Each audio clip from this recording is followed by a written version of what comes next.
अधिकारी બંગાળના નવા મુખ્યમંત્રી બન્યા। દિલીપ ઘોષ, અગ્નિમિત્રા પાલ, નિશિત પ્રામાણિક અને અશોક કીર્તનિયા મંત્રી બન્યા। પીએમ મોદી, મુખ્યમંત્રી ભૂપેન્દ્ર પટેલ અને નાયબ મુખ્યમંત્રી હર્ષ સંઘવી હાજર રહ્યા।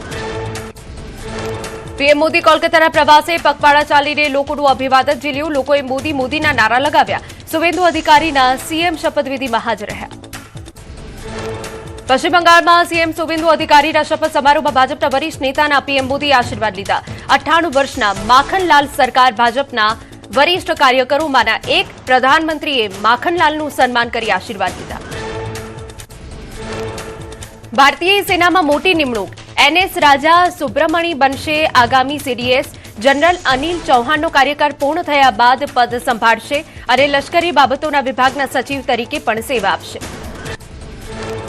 નૌકાદળને મળશે નવા વડા, કૃષ્ણા સ્વામીનાથન સંભાળશે નૌકાદળની કમાન। એડમિરલ દિનેશ ત્રિપાઠીનું સ્થાન લેશે। નવા સીડીએસ અને નૌકાદળના વડાની વરણી સાથે દેશની સુરક્ષા વ્યવસ્થા વધુ સુદૃઢ બનશે। મંત્રી પ્રફુલ પાનસેરિયા એક્શન મોડમાં રાજ્યની તમામ સરકારી હોસ્પિટલોની સ્થિતિ જાણવા પ્રફુલ પાનસેરિયા મેદાનમાં। સુરત નવી સિવિલ હોસ્પિટલની લીધી સરપ્રાઇઝ વિઝિટ, બેદરકારી બદલ સૂચનાઓ અપાઈ। ચેન્નઈમાં મેઘરાજાની એન્ટ્રી, ચેન્નઈમાં પવન સાથે વરસાદ તૂટી પડ્યો। ગરમી વચ્ચે અચાનક વરસેલા વરસાદથી લોકોને રાહત મળી। તમિલનાડુના 22 જિલ્લાઓમાં વરસાદનું એલર્ટ। કન્યાકુમારીમાં મેઘરાજાની તોફાની બેટિંગ, જિલ્લામાં ગાજવીજ સાથે ખાબકેલા વરસાદથી નદી નાળા છલકાયા। વાતાવરણમાં ઠંડક છવાઈ, ખેડૂતોમાં આનંદ સાથે ચિંતાનો માહોલ। પુડુચેરીમાં વીજળીના કડાકા સાથે વરસાદ વરસ્યો। કાળઝાળ ગરમી વચ્ચે વરસાદી ઝાપટા પડતા વાતાવરણમાં ઠંડક પ્રસરી। અચાનક બદલાયેલા હવામાનથી લોકો ખુશખુશાલ, નીચાણવાળા વિસ્તારોમાં પાણી ભરાયા। રાજ્યમાં ગરમીનો પારો ઊંચકાયો। 8 શહેરોનું તાપમાન 40 ડિગ્રીને પાર, 43.2 ડિગ્રી સાથે અમદાવાદ સૌથી ગરમ શહેર। ગાંધીનગર અને રાજકોટમાં 42.8 ડિગ્રી તાપમાન, અમરેલીમાં નોંધાયું 42.7, ડીસામાં 41.8 ડિગ્રી તાપમાન।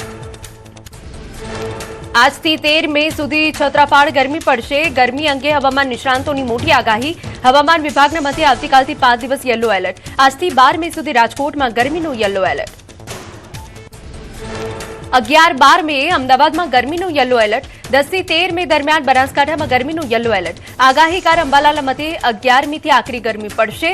15 મેની આસપાસ રાજ્યમાં શરૂ થશે પ્રી મોન્સૂન એક્ટિવિટી। રાજકોટમાં ગરમીનો પારો 44 ડિગ્રી પહોંચતા મનપા એક્શનમાં। ત્રિકોણ બાગ ખાતે ગ્રીન નેટ અને સ્પ્રિંકલર શરૂ કર્યું। મ્યુનિસિપલ કોર્પોરેશન દ્વારા ટ્રાફિક સિગ્નલ પર ગ્રીન નેટ લગાવાઈ। પાણીનો છંટકાવ કરી લોકોને રાહત અપાઈ। ગરમીથી બચવા સહેલાણીઓનો કાશ્મીર તરફ ધસારો। દેશના ખૂણે ખૂણેથી પ્રવાસીઓ પહોંચ્યા શ્રીનગર। દાલ લેક પ્રવાસીઓથી છલકાયું। હોટેલ અને હાઉસબોટ હાઉસફુલ થતા સ્થાનિકોમાં આનંદ। સંઘ પ્રદેશ દમણનો દરિયો વેકેશનમાં પર્યટકો માટે બન્યો હોટ ફેવરેટ। દરિયાકાંઠે મેળા જેવો માહોલ। Horse riding, camel riding, boating સહિતના આકર્ષણો। કાળઝાળ ગરમીથી રાહત મેળવવા દમણના કિનારે લોકો ઉમટી પડ્યા। ગિરનાર પર શ્રદ્ધાળુઓની કસોટી। 44 ડિગ્રીની ગરમી અને પાણીના અભાવે યાત્રાળુઓ બેહાલ। પાણીની પૂરતી વ્યવસ્થા ન હોવાથી 10,000 સીડીઓનું ચઢાણ ભારે પડ્યું। તંત્રની વ્યવસ્થા સામે લોકોમાં રોષ। તળેટીમાં જ પાણીની બોટલો જપ્ત કરી લેવાતા ઉપર ચડતા શ્રદ્ધાળુઓ તરસ્યા રહ્યા। સીડીઓ પર દુકાનોમાં 50 થી 100ના ભાવે પાણીની બોટલોનું વેચાણ। તંત્રના આયોજન સામે સવાલ। રાજકોટમાં કાળઝાળ ગરમીમાં પાણીનો પોકાર। કોઠારિયા સોલ્વન્ટમાં પાણી માટે હાહાકાર। મહિલાઓએ પાણી ભરવા માટે લાંબી કતારો લગાવી। ટેન્કર આવતા જ પાણી ભરવા માટે અફરાતફરી મચે છે। નવસારીમાં ભર ઉનાળે પૂર જેવી સ્થિતિ। પાણીની લાઇનમાં ભંગાણ સર્જાતા બજારમાં નદીઓ વહેતી થઈ। મોટા બજાર વિસ્તારમાં જૂની પાણીની ટાંકીની લાઇન ફાટતા જળબંબાકારની સ્થિતિ। લાખો લીટર પાણીનું વેડફાટ। બારડોલીના સેજવાડમાં મધરાતે ફૂંકાયેલા વાવાઝોડાએ કેળાના પાકને પાયમાલ કર્યો। 70 વીઘામાં કેળાનો પાક જમીન પર પથરાયો। તૈયાર પાક જમીનદોસ્ત થતા ખેડૂતોને લાખોનું નુકસાન। તાત્કાલિક સર્વે કરી સહાયની માંગ। દ્વારકાના ભાડધરમાં ઓર્ગેનિક ખેતીને પ્રોત્સાહન આપવા ખેડૂતોનો અનોખો પ્રયોગ। ઉનાળુ તલ તૈયાર થાય તે પહેલા જ રોટાવેટરથી આખો પાક ખેતરમાં ભેળવી કુદરતી ખાતર બનાવ્યું। આ પદ્ધતિથી જમીનની ફળદ્રુપતા વધવાની આશા। વડોદરામાં હવાની ગુણવત્તા સુધારવા મનપાએ હાથ ધરી કવાયત। શહેરને પ્રદૂષણ મુક્ત બનાવવા માટે એન્ટી સ્મોક ગનનો ઉપયોગ। વૃક્ષો પર પાણીના છંટકાવ અને રસ્તાઓ પર પાણી છાંટી ધૂળ અને પ્રદૂષણ ઘટાડવામાં થશે મદદરૂપ। પ્રધાનમંત્રીના રોડ શોના રૂટ પર એન્ટી સ્મોક ગનનો ડેમો યોજાયો. વાહન ચાલકોમાં જોવા મળ્યું ભારે કુતૂહલ. આશરે 60 લાખ રૂપિયાની કિંમતની સ્મોક ગન પ્રદૂષણના સૂક્ષ્મ કણોને તોડી અટકાવે છે હવામાં ફેલાતી ધૂળ. ગુજરાતમાં ચોમાસા પૂર્વે તંત્ર એક્શન મોડમાં 15 જૂન સુધી પ્રી મોન્સૂન એક્શન પ્લાન પૂર્ણ કરવા આદેશ. તમામ મનપા અને સ્થાનિક સ્વરાજ્યની સંસ્થાઓને સરકારની કડક સૂચના. વરસાદી વોંકડા, કેનાલ અને ડ્રેનેજ લાઇનોની સફાઈ માટે અભિયાન. અમદાવાદ, સુરત, વડોદરા અને રાજકોટમાં ભયજનક મકાનો ખાલી કરાવવા કવાયત. જોખમી હોર્ડિંગ્સ અને વૃક્ષો દૂર કરવાની કામગીરી શરૂ. પૂર જેવી સ્થિતિને પહોંચી વળવા માટે મોક ડ્રીલ યોજાશે. વીજ થાંભલા અને લાઇનોનું પણ મેન્ટેનન્સ શરૂ. રાજપીપળા નજીક કરજણ નદી પર બનાવાશે બ્રિજ નવો. સરકાર 24.25 કરોડના ખર્ચે નવા બ્રિજનું નિર્માણ કરશે. સાંસદ મનસુખ વસાવા અને ધારાસભ્ય ડોક્ટર દર્શનાબેન દેશમુખના હસ્તે બ્રિજનું ખાતમુહૂર્ત. વાટવાડીમાં ભ્રષ્ટાચારની કેનાલ પર ચાલ્યું દાદાનું બુલડોઝર. 2 કિલોમીટર સુધીનું નબળું કામ તોડી પડાયું. ધારાસભ્ય અર્જુનસિંહ ચૌહાણે ખેડૂતો સાથે મળી ભ્રષ્ટાચારની પોલ ખોલી. નબળા કામ પર બુલડોઝર પડતા લોકોમાં સંતોષ. સ્માર્ટ સિટીમાં ભૂવો પડવાનો સિલસિલો યથાવત. મણિનગરમાં જૂની એલજી હોસ્પિટલ પાસે મસમોટો ભૂવો પડતા તંત્ર દોડતું થયું. ભૂવો પડતા બેરિકેડિંગ કરાયું. એએમસીની પ્રી મોન્સૂન કામગીરી સામે સવાલ. ધોરાજીમાં કાળઝાળ ગરમીના કારણે ઝાડી ઉલટી અને ડિહાઇડ્રેશનના કેસોમાં વધારો. ધોરાજી સિવિલ હોસ્પિટલની ઓપીડીમાં દર્દીઓની સંખ્યા 700ની પાર પહોંચી. મેડિકલ ઓફિસર દ્વારા જનતાને ગરમીથી બચવા ખાસ અપીલ કરાઈ. બર્ડ ફ્લૂના ખતરા સામે ગુજરાત સરકાર એલર્ટ. પોલ્ટ્રી ફાર્મ પર સઘન સર્વેના આદેશ. પક્ષીઓના અકુદરતી કે અચાનક મોત થાય તો તુરંત જાણ કરવા આદેશ. રાજ્યના તમામ પોલ્ટ્રી ફાર્મમાં પક્ષીઓના સ્વાસ્થ્યની તપાસ માટે ખાસ ટીમોની રચના. શંકાસ્પદ કેસમાં મૃત પક્ષીઓના સેમ્પલ તપાસ માટે મોકલાશે. તમામ જિલ્લાઓ પાસેથી મંગાવ્યો વિગતવાર રિપોર્ટ. સુરતમાં આરોગ્ય મંત્રીના આદેશ બાદ મસાલા માફિયાઓ પર તંત્ર ત્રાટક્યું. ભેળસેળિયા તત્વો સામે કડક ઝુંબેશ શરૂ. ઘોડદોડ રોડ પર આવેલા જીવીએમ મસાલા વિક્રેતાને ત્યાં મનપાના દરોડા. એકત્રિત કરાયેલા મસાલાના સેમ્પલ લેબમાં મોકલાયા. રાજકોટના કાલાવડ રોડ પર આવેલા બર્ગર કિંગમાંથી એક્સપાયરી ડેટનું 72 લીટર દૂધ ઝડપાયું. મનપાના આરોગ્ય વિભાગે ફટકાર્યો 10,000નો દંડ. અખાદ્ય દૂધનો સ્થળ પર જ નાશ કરાયો. શહેરમાં 21 ધંધાર્થીને ત્યાં તપાસ. અમદાવાદની સોલા સિવિલ હોસ્પિટલ કેમ્પસમાં આવેલી મેડિકલ કોલેજ ફરી વિવાદમાં. ઉચ્ચ અધિકારી સામે મહિલા કર્મચારીનો અભદ્ર વર્તનનો આક્ષેપ. અધિકારીએ અશોભનીય વ્યવહાર કર્યાના આરોપને લઈ કોલેજ પ્રશાસન હરકતમાં. મામલાની સત્યતા જાણવા અને જવાબદાર સામે કડક કાર્યવાહી કરવા આદેશ. કોલેજ પ્રશાસને 3 સભ્યોની તપાસ કમિટીની રચના કરી. તપાસ રિપોર્ટ આવ્યા બાદ કાર્યવાહી કરાશે. નડિયાદનું સખી વન સ્ટોપ સેન્ટર આવ્યું વિવાદમાં. કાઉન્સેલિંગના નામે દીકરી પર ધર્માંતરણ અને લગ્ન માટે દબાણના ગંભીર આક્ષેપ. વિદર્ભી યુવકને સારો ગણાવી તેની સાથે લગ્ન કરવા માટે ઉશ્કેરાઈ રહ્યાનો પિતાનો આરોપ. રિટેલર્સ અને હોલસેલર અને ડીલરો પણ રહેશે બંધમાં સામેલ. ઇમરજન્સી દવાઓ માટે દર્દીઓ માટે કેમિસ્ટો વૈકલ્પિક વ્યવસ્થા કરશે. પ્રિસ્ક્રિપ્શન વગર દવા વેચાણ થતું હોવાનો પણ આરોપ છે. કોરોના કાળમાં મળેલી હોમ ડિલિવરીની છૂટ પાછી ખેંચવાની માંગ. અમદાવાદમાં વસ્તી ગણતરીની કામગીરી સામે પ્રોફેસરોનો મોરચો. એએમસી કમિશનરની રજૂઆતની તૈયારી. વસ્તી ગણતરીની કામગીરી સામે પ્રોફેસરોમાં નારાજગી. બોટાદના પાડિયાદ ગામે ગેસ એજન્સીએ ગેસ સિલિન્ડર ન મળતા લોકોનો હોબાળો. ગ્રાહકો ગેસ સિલિન્ડર લેવા પહોંચતા ગેસ સિલિન્ડર ખલાસ થયા હોવાનું જણાવતા રોષ. સિલિન્ડર ખૂટી જવાની વાતને લઈ હોબાળો. પંચમહાલના કાલોલ નગરપાલિકામાં પ્રાથમિક સુવિધાનો અભાવ. અનેક સમસ્યાઓથી ત્રસ્ત સ્થાનિકોએ કચેરીનો ઘેરાવ કર્યો.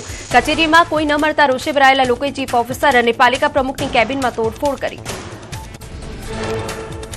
વોર્ડ 4માં વિકાસા કામ ન થતા હોવાનો દાવો. ગટર માટે ખોદેલા ખાડાથી સ્થાનિકો ત્રસ્ત. પીવાનું પાણી નિયમિત ન મળતું હોવાનું અને 2 મહિનાથી દૂષિત પાણી આવતું હોવાની ફરિયાદ. કામ ન થાય તો આંદોલનની ચીમકી. સોમનાથમાં ભક્તિનો મહાકુંભ. આજથી 5 દિવસીય સોમનાથ અમૃત પર્વનો પ્રારંભ. અતિ રુદ્રપાઠથી ગુંજી ઉઠ્યું શિવાલય. સોમનાથ મંદિરના આંગણે 5 દિવસ સુધી વિવિધ ધાર્મિક અને સાંસ્કૃતિક કાર્યક્રમોની વણઝાર. વિશ્વકક્ષાના આધ્યાત્મિક કેન્દ્ર તરીકે ઉભરશે પ્રથમ જ્યોતિર્લિંગ ધામ. પીએમ મોદી અને સીએમ ભૂપેન્દ્ર પટેલના વિઝનથી તૈયાર થશે ભવ્ય કોરિડોર. વૈશ્વિક ફલક પર ચમકશે સોમનાથ ધામ. રોજગારીનું નવું હબ બનશે ગીર સોમનાથ. કોરિડોર પ્રોજેક્ટથી સ્થાનિક ટ્રાન્સપોર્ટ, હોટેલ અને હસ્તકલા ઉદ્યોગને વેગ મળશે. Hi-tech light and sound show દ્વારા સોમનાથના ગૌરવ અને પુનઃનિર્માણની ગાથા ભક્તોને મંત્રમુગ્ધ કરશે. પીએમ મોદીનો સોમનાથ પ્રત્યે અતૂટ પ્રેમ 11 મેના રોજ 75મી વર્ષગાંઠ નિમિત્તે યોજાનારા કાર્યક્રમમાં હાજરી આપશે. પીએમએ કહ્યું, સોમનાથ ધામની મુલાકાત એ મારા માટે ગૌરવનો વિષય.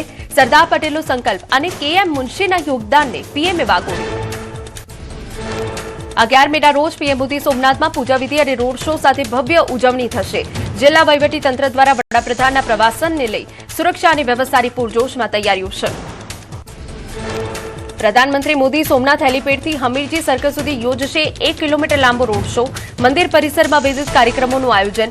એરફોર્સ સૂર્યકિરણ એર શો યોજાશે. હેલિકોપ્ટરથી પુષ્પ વર્ષા કરાશે. પીએમ મોદી સોમનાથમાં સભા સંબોધશે. સોમનાથમાં પ્રધાનમંત્રી નરેન્દ્ર મોદીના આગમનની તૈયારીઓ તેજ. નાયબ મુખ્યમંત્રી હર્ષ સંઘવી સોમનાથ સદભાવના ગ્રાઉન્ડ પહોંચી તૈયારીઓનું નિરીક્ષણ કર્યું. જનસભા માટેની બેઠક વ્યવસ્થા અને અન્ય સુવિધાઓ અંગે જરૂરી સૂચનાઓ આપી. પીએમ મોદીના આગમન પૂર્વે જામનગરમાં સુરક્ષાનો ચુસ્ત બંદોબસ્ત. ગૃહ રાજ્યમંત્રી હર્ષ સંઘવીએ કલેક્ટર કચેરીમાં યોજી ઉચ્ચ સ્તરીય બેઠક. હર્ષ સંઘવીએ લાલ બંગલા સર્કલ ખાતે કાર્યક્રમ સ્થળનું જાતે નિરીક્ષણ કર્યું. અધિકારીઓને ખાસ માર્ગદર્શન આપ્યું. વડાપ્રધાન નરેન્દ્ર મોદી 10 મેના રોજ જામનગરના પ્રવાસે. લાલ બંગલા અને આસપાસનો વિસ્તાર પોલીસ છાવણીમાં ફેરવાયો. લાલ બંગલામાં એક સ્ટેજ તૈયાર કરાયું. જામનગરમાં વડાપ્રધાનના સ્વાગતની તડામાર તૈયારી. સાંસદ પૂનમ માડમ સહિત પદાધિકારીઓએ સ્થળ મુલાકાત લીધી. કલેક્ટર અને ડીડીઓ સહિત કાફલાએ સુરક્ષા અને વ્યવસ્થાની સમીક્ષા કરી. આગામી 11 તારીખે વડાપ્રધાન નરેન્દ્ર મોદી વડોદરાની મુલાકાતે. વડોદરામાં પીએમ મોદીનો મેગા રોડ શો યોજાશે. શહેરભરમાં ભારે ઉત્સાહનો માહોલ. તંત્ર દ્વારા ફાઇનલ રિહર્સલ કરાયું. તમામ તૈયારીઓને આખરી ઓપ અપાયો. વડોદરામાં નાયબ મુખ્યમંત્રી હર્ષ સંઘવીએ પીએમ મોદીના કાર્યક્રમની સમીક્ષા કરી. સરદાર ધામના લોકાર્પણ કાર્યક્રમ સ્થળની મુલાકાત લીધી. વહીવટીતંત્ર પાસેથી રોડ શોની વિગતો મેળવી.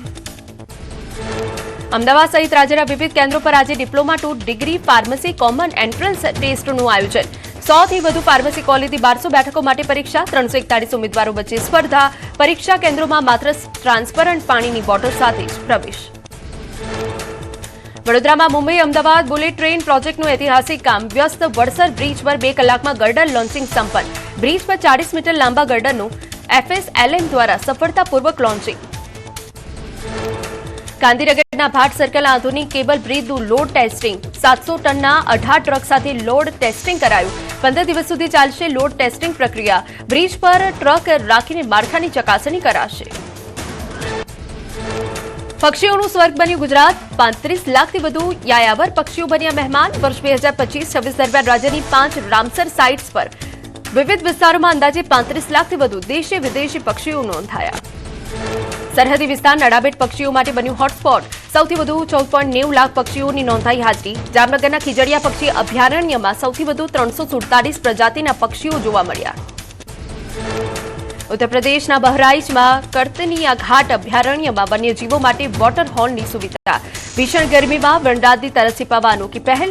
24 કલાક પાણીની ઉપલબ્ધતા સુનિશ્ચિત કરવા વન વિભાગ ખડે પગે. જૂનાગઢમાં વિલિંગડન ડેમના કિનારે ઠંડક મેળવવા પહોંચ્યો સિંહ પરિવાર. ડેમના કિનારે જંગલના રાજાએ ફરમાવ્યો આરામ. ડેમ પર ફરવા આવેલા પ્રવાસીઓએ સિંહને જોઈ અભિભૂત થયા.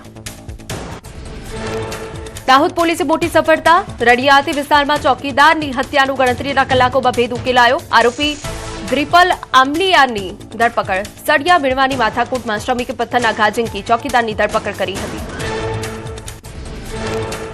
સુરતમાં વહુના ત્રાસથી કંટાળેલો પરિવાર પહોંચ્યો પોલીસ કમિશનર કચેરીએ. પરિવારે કમિશનર સામે ઠાલવી વ્યથા.